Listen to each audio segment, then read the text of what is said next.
Yaklaşık 6-7 aydır kapalıyız. Şu an durumumuz beklemedeyiz. Ne yapacağımızı bilmiyoruz. Elemanlar, hosteslerimiz beklemede. Belirsiz bir dönemdeyiz şu an. Araçlarımız 2020-21 dönemine hazırdır. Yaklaşık 61 firma var Batman genelinde. Eminim ki hepsi hazırdır. Çünkü okul açılacağını bekliyorduk. Halen beklemedeyiz. 3 hafta sonra açılacağını söylediler. Daha da ne olacağı belli değil. Elemanlarımız beklemededir. Geri işe alalım mı, çıkaralım mı, ne yapacağımızı halen bilmiyoruz. Genel olarak bunu diyorum. Beklemedeyiz. Yani okul açılsa bu sektör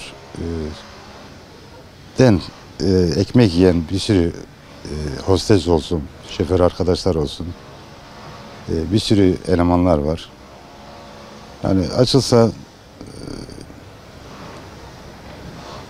iyi olur diye düşünüyorum. Sigortalarımızı ödüyoruz. Trafik sigortalarımızı kesiyoruz, ödüyoruz. Vergilerimizi ödüyoruz. Fen muayeneleri yapmak zorundayız. Araçların genel bakımlarını yapmak zorundayız.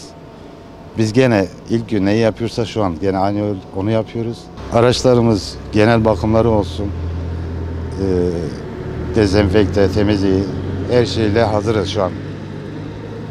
Kayıt bekliyoruz. Veli de ne yapacağını bilmediği için eminim ki hiçbir firmada tek bir kayıt almamıştır. Şu an beklemedeyiz. Çok zorluk çektiğimizi ben şunu söyleyeyim. Bu tür vergiler, sigortalar için ben kendi bindiğim binek aracımı satmak zorunda kaldım. Kendi adıma konuşuyorum. Eminim ki firma arkadaşlarda da bu tür durumlar vardır. İşimiz bitme durumunda. Gerçekten bizim bu okul servisleri sektörü şu anda sıfıra düşmüş. Bitme aşamasına gelmişiz yani. Çünkü 7 aydır bu pandemi yüzünden araçlarımız hepsi yatıyor.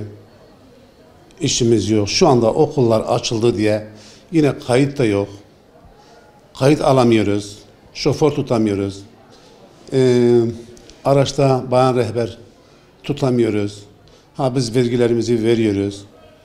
Biz gereken bakımlarını, ödemelerimizi, kredilerimizi, yazıhane masrafımızı hepsini ödüyoruz ama gelirimiz yok.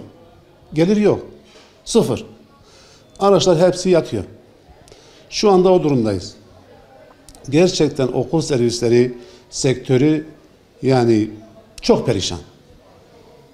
Öyle diyeyim. Bende 9 tane araç var. Bu 9 araçtan bir tane aracım çalışıyor. Düşün. Diğerlerinin hepsinin aküsü bitmiş. Yerinde dura dura lastikleri çürümüş. Vergilerimizi ödüyoruz. Gelir yok. Kredilerimizi ödüyoruz. Gelirimiz yok. Devletten bir yardım alamıyoruz. Bir destek alamıyoruz. Yani çok perişan durumdayız. Öyle diyeyim. Çünkü okulların açılma durumu yok. Göremiyoruz. Onun için bir masraf yapamıyoruz. Şu anda hepsi yatıyor. Bir şoför tutamıyoruz.